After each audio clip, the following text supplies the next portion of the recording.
Hi there, I'm Matt Keene. Welcome to Creating a Future We Want, the Our Learning series, where I share just a tiny little bit about what we are learning as a family. Talking about learning, discussing, conversing about our values, beliefs, principles, how we're learning, maybe some of the things we're learning about. And you see this? Anybody know what this is? This is a little GPS unit. A few years old, I reckon. A few years ago, I was doing a project called the River Cube Project. There is a praxis on creatingafutureWeWant.com where you can learn all about it. And basically pulling a giant metal cube down a 300-mile river. You know, free time. We got to do something. And I thought, hey, being on a river in the wilderness for days and days and days, like a month, it'd be good to know where we were exactly, kind of log every moment of the trip, because what is life if you don't know exactly what's happening at every moment with yourself and every other human on Earth? Am I right? So I sent some notes to some friends. Hey, anybody have a GPS unit? And one of my very closest friends, Mr. Ari Friedlander, awesome dude, he was like, dude, got you covered. Stuck it in the mail, arrived a few days later. I used it, got all the data, and that was like 2 years ago, and I'm still holding this thing.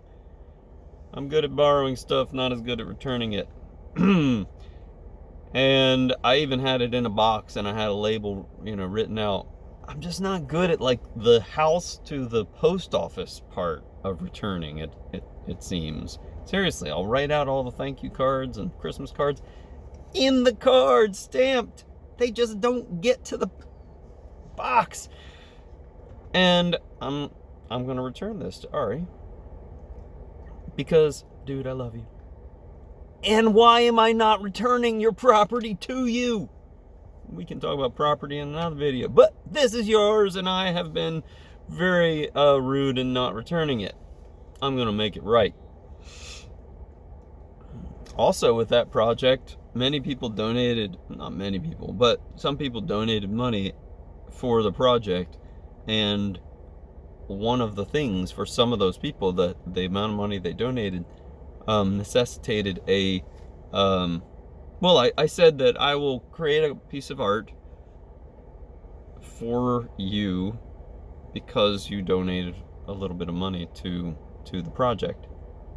I've created the art, I just haven't sent it to them. That was 2 years ago. That's terrible. I wake up at night kind of upset at myself about it. Sometimes even in the daytime when I'm already awake. There were some fellas staying in our apartment downstairs at our house, and they went out and they were enjoying themselves, early 20s, mid 20s. It's rare we have anybody that age staying with us. And like 2 a.m, they got back and they forgot they were in someone else's home. Well, woke me up. Wasn't too pleased about that. Made a little stroll down. I gave them a very stern look and said I was going to take away their frosted mini wheats if they didn't straighten up. And then the next morning, they were headed out, and they just scampered away, and they got in their car and they just drove away and never said anything to anybody. Also, some dudes, some years later, guys stop their truck outside of our house, and they step out, and they one guy gets out, and he begins to relieve himself in our yard. Unfortunately for him, my wife saw this happening, and I was like, oh man, I feel sorry for you. She lit into this fellow. I mean, she even brought out were you raised in a barn? What would your mother say to you? My children are in the house watching this. that guy's gonna have nightmares forever. She gave him the malocchio. Point here is, we've been chatting a little bit about we all make mistakes. One of the big questions about that is, do you make it right or do you run away from it? Now, it is true that we could spend our entire lives like chalking up the mistakes. Some are tiny, like a slightly off tone of voice. Maybe that's tiny, maybe it's terrible. But, tone of voice, something like an action that harms someone in some emotional or physical way.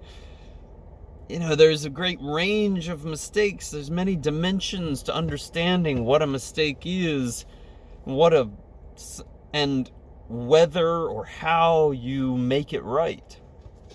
It requires a great deal of wisdom to discern between these things. I feel like no matter how hard I work every day at avoiding making mistakes and trying to make it right with the ones that I've already made, I could never catch up. I can always list more than I could ever get to.